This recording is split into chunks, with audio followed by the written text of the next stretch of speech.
देखो अभी तक हमने जो चैप्टर्स पढ़े थे वो क्या थे, बहुत इंपॉर्टेंट चैप्टर्स थे। ठीक है, जो पार्ट्स ऑफ स्पीच एक ऐसा चैप्टर होता है, चैप्टर नहीं होता है, chapter of series of chapter होता है। ठीक है, उसमें क्या होता है कि 8 चैप्टर्स होते हैं। ठीक है, उन 8 चैप्टर्स को अगर हमने पढ़ लिया, ठीक है मन, अगर उन 8 चैप्टर्स को हमने पढ़ लिया, आपने सुना होगा नाउन, प्रोनाउन, एडजेक्टिव, वर्ब, सुना है, सबने सुना होगा। तो noun, pronoun, adjective, verb, adverb, preposition, conjunction, interjection, ये 8 चैप्टर्स होते हैं। अगर ये 8 चैप्टर हमने डीपली पढ़ लिए तो इंग्लिश में ऐसा कुछ नहीं बचेगा जो हमें नहीं पता होगा। ठीक है, कहाँ सेंटेंस गलत है, कहाँ सही है, सेंटेंस बना कैसे, उसका मतलब क्या है, कहाँ दूसरा गलत बोल रहा है उसको कैसे सही करना है ना, वो सब चीजें में आ जाएंगी। तो उसमें से हमने ऑलमोस्ट 8 चैप्टर, 6 चैप्टर पढ़ चुके हैं। ठीक है, हमने नाउन पढ़ लिया, प्रोनाउन पढ़ लिया, एडजेक्टिव, वर्ब, एडवर्ब और प्रीपोजिशन भी पढ़ लिया। ठीक, अब चैप्टर रह गया आपका कंजक्शन, फिर एक रह गया है इंटरजेक्शन। ठीक है, तो कंजक्शन और इंटरजेक्शन पढ़ाने से पहले मैं आपको एक चैप्टर पढ़ा रहा हूं जो कि स्पोकन में और राइटिंग में बहुत काम आएगा। उसके बेस पे आप इंग्लिश बोल सकते हो काफी अच्छी, मतलब ऐसा नहीं है कि उसी के बेस पे बोल सकते हो, बट ये कि अगर आप इंग्लिश बोल रहे हो तो उसमें वो काफी कुछ ऐड कर देगा। सर जी कुछ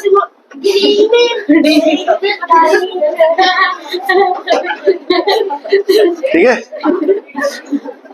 समझ लो। यानी अगर वो चैप्टर हम पढ़ लेते हैं, देखो आपको पता है प्रेपोजिशन के बिना सेंटेंस नहीं बन सकते थे, है ना।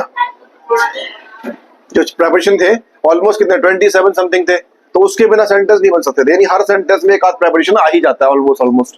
ठीक है, तो इसी तरीके से जितना इंपॉर्टेंट चैप्टर वो था उतना ही इंपॉर्टेंट एक चैप्टर और है, उसका नाम है, उस चैप्टर का नाम है words followed by appropriate preposition. ठीक है, क्या नाम है, वर्ड्स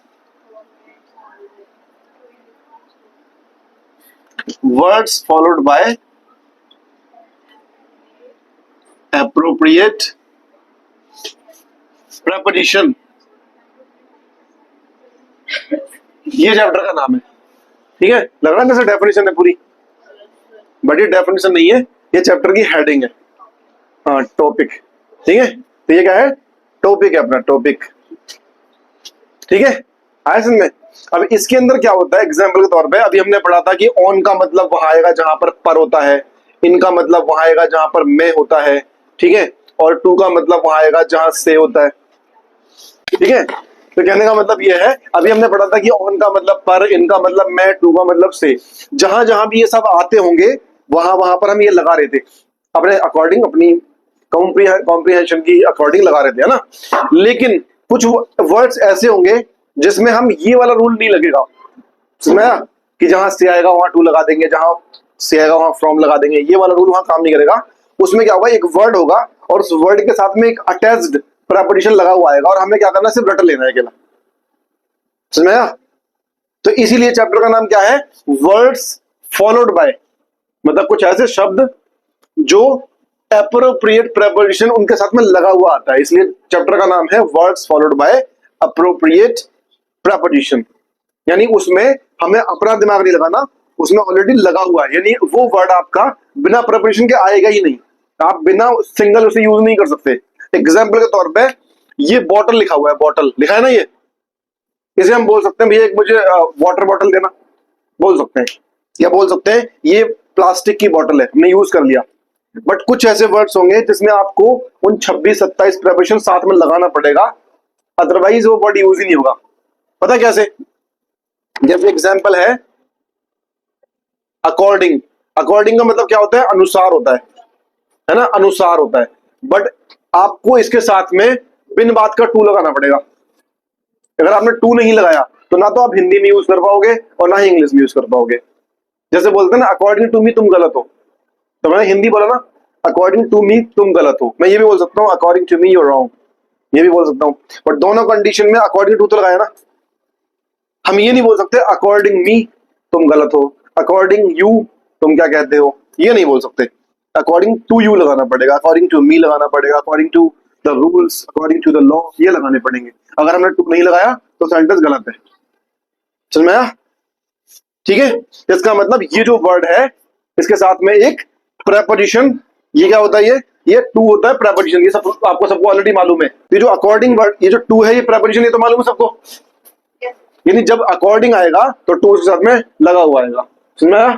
तो यही चैप्टर आज हम पढ़ने वाले हैं, जिसमें ऐसे कौन कौन से वर्ड्स होंगे जिनके साथ में उनका अपना एक सगा प्रेपोजिशन लगा हुआ आता है। क्लियर? पढ़े? तो पहला तो है आपका अकॉर्डिंग। अकॉर्डिंग से स्टार्ट कर लेते हैं। इसका मतलब होता है अनुसार, के अनुसार, ठीक है, या फिर के हिसाब से, के हिसाब से, ठीक है। तो जहां जहां भी के हिसाब से और के अनुसार आएगा वहां वहां पर अकॉर्डिंग टू आएगा। कैसे यूज करेंगे? According to rules, this is illegal.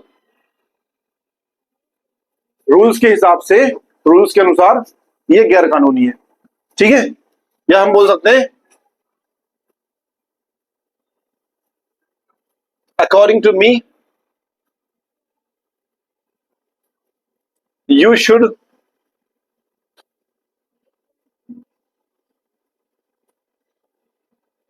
Apologise. मतलब मेरे हिसाब से तुम्हें अपोलोजाइज करना चाहिए, ठीक है। आइस मेहरबान, यानी मेरे हिसाब से तुम्हें माफी मांगनी चाहिए। क्लियर? तो इस तरीके से हम जितने भी आएंगे अनुसार या के हिसाब से आएंगे वहां वहां पर हम according to me, according to him, according to rules, according to law, according to this, according to situation, ठीक है, हम लगाते जाएंगे non stop. Clear?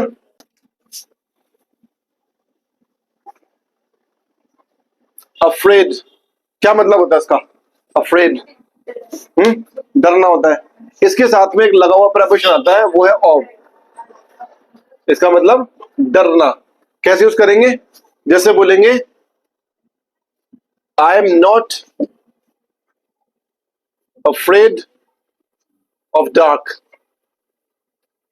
I am not afraid of dark मतलब कि मैं अंधेरे से नहीं डरता, ठीक है।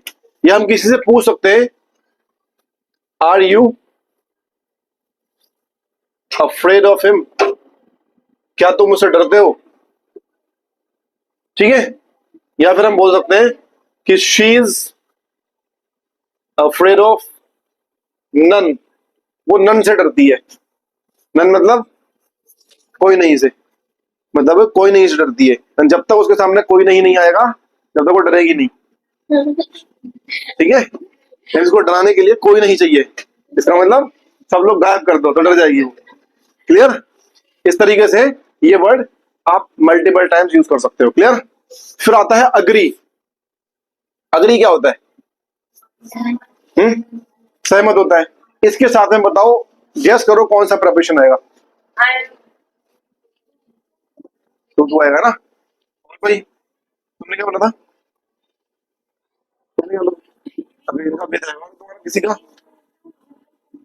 बोलो, तुम भी तुक्का मारना चाहोगे? टू आएगा, इनका टू आएगा, इनका विद। तुमका तुम्हारा क्या था? विद। अच्छा टू, तुम्हारा थ्री, वन।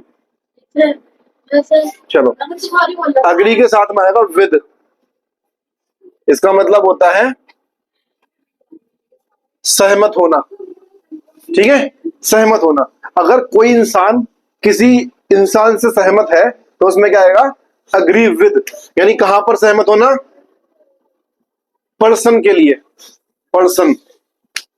यानी जब भी आप एग्री के साथ विद लगाओगे तो उसके बाद में किसी इंसान का नाम लगाना है। हिम लगाना है, यू लगाना है, कालू लगाना है, मालू, भालू, लालू, ये सब लगाना है। समझ में आया? ठीक है। तो इसमें क्या होगा? किसी व्यक्ति से सहमत होना। जैसे बोलेंगे I am always agree with you, मैं हमेशा तुमसे सहमत हूं।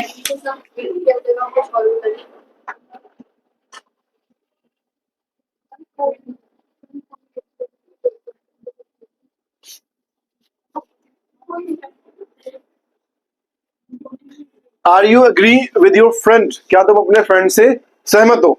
तो यहां पर देखो एग्री के साथ में क्या लगाया हमने? विद लगाया, और विद के बाद में क्या लगाया? फ्रेंड। यहां क्या लगाया? यू लगाया। समझ में आया? तो जब भी अग्री के साथ में फिर आएगा तो उसके बाद में एक जिंदा इंसान आएगा, मरा हुआ नहीं आ सकता, और ना ही कोई चीज आ सकती है। समझ लो, अगर मैं बोलूंगा मैं आपसे सहमत हूं तो I am agree with you, समझ में आया? हम ये नहीं बोल सकते I am agree to you, ये नहीं बोल सकते। समझ लो, ऐसा बहुत से लोग बोलते हैं I am agree to you, I am agree on you. वैसे तो कम बोलते हैं एग्री ऑन वाला, बट एक दो चार लोग ऐसा बोल देते हैं। तो ऑन भी नहीं आएगा और टू भी नहीं आएगा, क्या आएगा? एग्री विद आएगा। क्यों आएगा? क्योंकि विद के बाद में पर्सन आता है बस। ठीक है, आगे समझ में? एक और एग्री होता है, इसके साथ में आता है टू, और इसका मतलब भी होता है सहमत होना। सुना? इसका मतलब भी क्या होता है? सहमत होना। लेकिन कहां पर?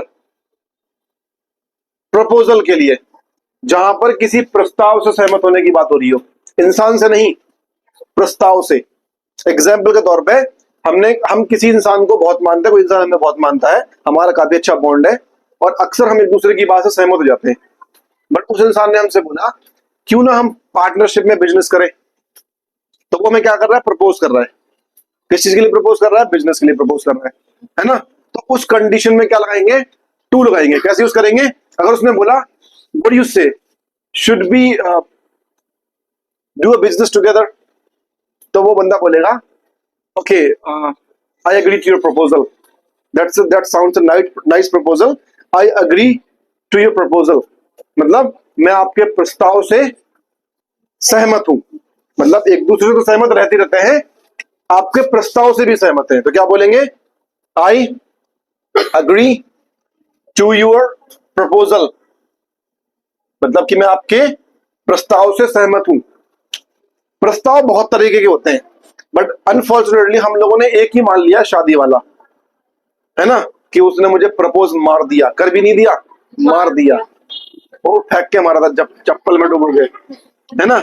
मैं उसे प्रपोज मार दूंगा, उसने मुझे प्रपोज मारा, तो फिर मैंने उसकी गुद्दी पे मारा। ठीक है, एक्चुअली ये जो प्रपोजल है ना, प्रपोज करना, ये प्रपोज किसी भी तरीके का हो सकता है।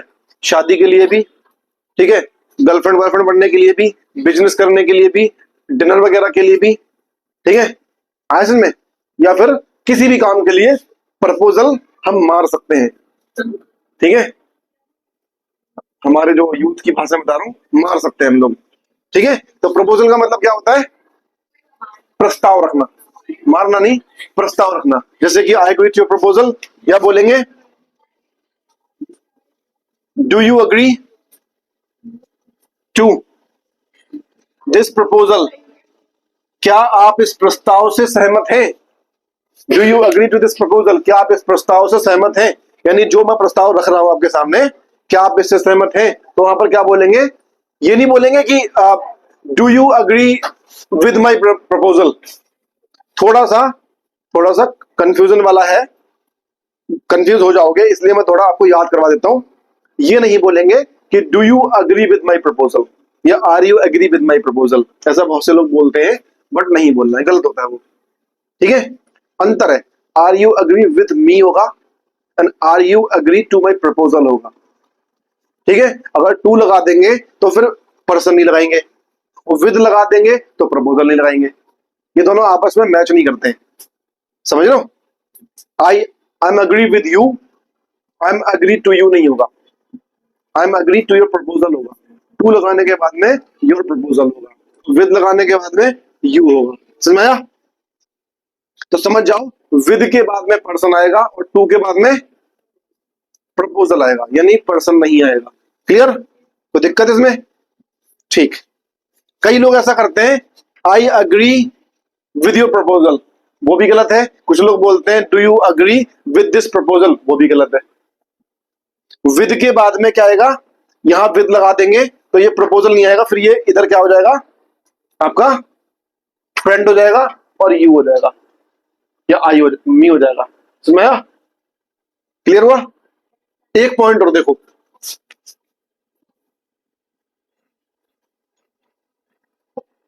एक और होता है अग्री, इसका मतलब भी सहमत होना होता है, और इसके साथ में प्रपोजिशन आता है ऑन,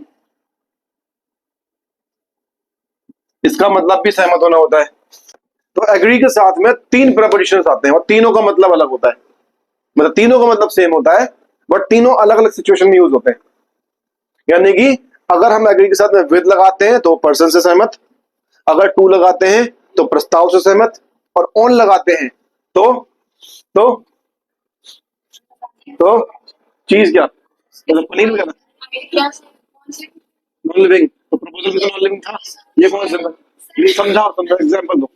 सर ये प्रोग्राम के प्रपोजल किसी लिविंग से कर सकते हैं ना। अच्छा, लिविंग बीइंग से प्रपोजल होता है, जैसे प्रस्ताव दिया था तो जिंदा था वो मतलब। हाँ सर, अच्छा, मेरे इंसान से करेंगे नॉन लिविंग से जाकर कर मैंने बोला बिजनेस करना है, ये मेरा प्रस्ताव है, इससे सहमत हो? कोई कोई किसी टाइम से कोई टाइम में कोई नहीं पॉइंट पॉइंट, हाँ यही कहना चाहते थे ना, मैं समझ गया था, दिमाग पढ़ लिया तभी मेरे को समझ में आ गया।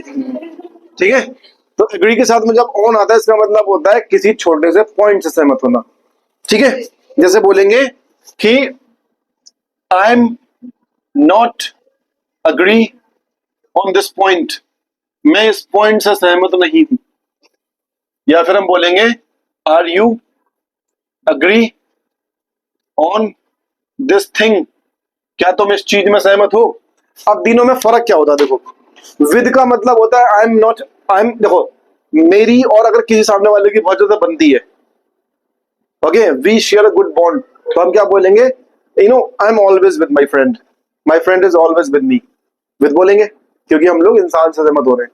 बट जब मैं अगर मान लो मेरे फ्रेंड ने बोला कि you know we are friends for last 10 years, why don't we do a business together, okay, तो मैं बोलूंगा okay that sounds good, I agree to your proposal.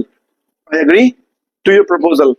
So I'll say I'm agree with you and also agree to your proposal.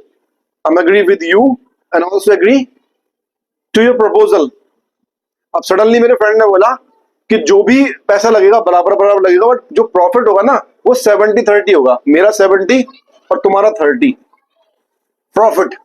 तो मैं बोलूंगा see brother, I am always agree with you, I also agree to your proposal, but I am not agree on this point. तुमसे भी सहमत हूं, तुम्हारे इस प्रस्ताव से भी सहमत हूं, बट ये जो बीच में तुमने एक पैच डाल दिया ना, ये ठीक से टाइट नहीं हो रहा है, ये समझ में आया? तो बीच जो छोटी सी चीज थी, ये जो पॉइंट था, इससे मैं सहमत नहीं हूं। तो कैसे बोलेंगे, I am agree with you and also agree to your proposal but not agree on this point. समझ में आया? Agree with you and also to your proposal but not on this point। तो आप तीनों में से क्या कर रहे हो, यहां पे अग्री को मिटा दे रहे हो, साइलेंट कर दे रहे हो। कैसे बोलेंगे, I am agree with you, पहले वाले में अग्री बोलना पड़ेगा, ये नहीं बोल सकते आई एम विद यू, ऐसे बोलना पड़ेगा I am agree with you and also to your proposal. तो जब हमने बोला ऑल्सो टू योर प्रपोजल, तो इसमें टू के आगे क्या छिपा हुआ है, छुपा हुआ है ना, तो बोलने की जरूरत नहीं है। क्यों? क्योंकि पहले वाले में बोल दिया था हमने कि I am agree with you, और दूसरे भी बोल सकते हैं कि I am also agree to your proposal, ये भी बोल सकते हैं, और ये भी बोल सकते हैं but I am not agree on this point, ये भी बोल सकते हैं। बट ज्यादा अच्छा साउंड क्या करेगा, I am always agree with you and also to your proposal but sorry brother not on this point, but not on this point. तो कौन से पहले यहां पर अग्री छुपा हुआ है, समझ में आया? कोई दिक्कत, कोई कंफ्यूजन अगर है तो पूछो। ठीक है, तो हमें आज 5 ही पढ़ने थे, आज हमने 5 पढ़ लिए, बाकी 5 पढ़ेंगे नेक्स्ट टाइम।